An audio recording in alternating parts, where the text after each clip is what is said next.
long-lived animal. Once they get in a boss croc position, they're very much an individual in their area, whereas other crocs just simply shape their lives around them, keep out of their way. So he's the heavyweight champion of the Billabong, and he has to be beaten before another croc of similar size can move in.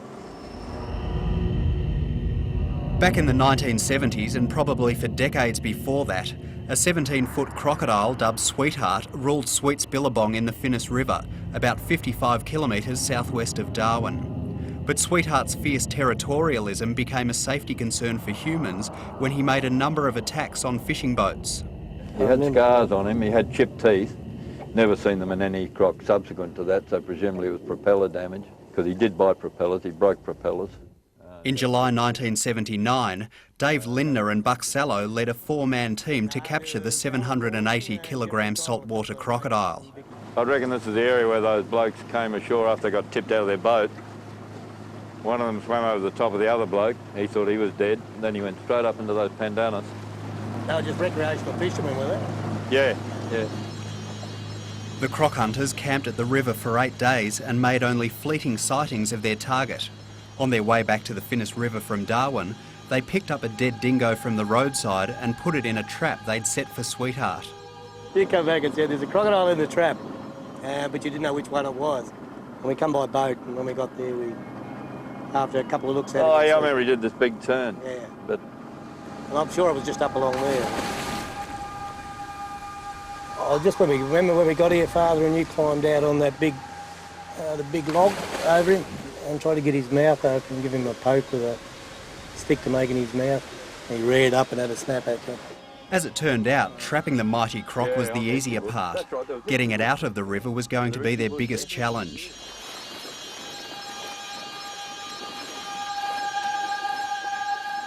we didn't go in with any preset idea of how to handle the animal, because we'd simply never dealt with a big animal like this in the wild. Dave Lindner says the team didn't do anything wrong in handling Sweetheart, but a dose of the sedative Flaxidil didn't work as it was intended. It looked as though the drug had no effect on Sweetheart because he was still biting and fighting.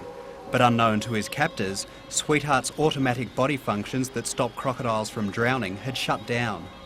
We finally got him tied up, and Alan and you pulled him out in a boat, with that, and then he was stuck on the bottom. You had to dive overboard and dive down to the bottom and untangle him off the... We just couldn't work out what it was, because it was that safety rope I left on which snagged. When that caught under a log, he was only, what would he done, 10 minutes? 5 minutes. Yeah, that would not pose any hazard to a non-sedated croc. It drowned Sweetheart.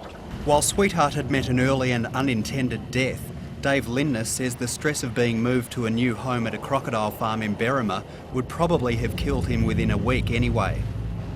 Here we attempted to help a croc and killed it, got a lot of scientific data, much better than having him in captivity in my view. But it still wasn't a very good feeling that we had an identity croc that should have been allowed to stay where he was. When we opened him up, his stomach was pretty well packed with egrets, tortoise, fresh long-necked turtle, that pig that I'd shot weeks earlier, and his gonads and everything were fully active. He was an active male crocodile.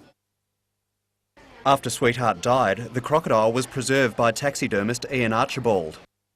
Large iconic crocodiles like Sweetheart continue to fascinate the public. These crocs particularly should remind people that big crocodiles have a huge impact on the community they live in, crocodile community, the general environment, the ecosystem that supports their fellow crocodiles in their community. They're not just other crocodiles, they're special crocodiles.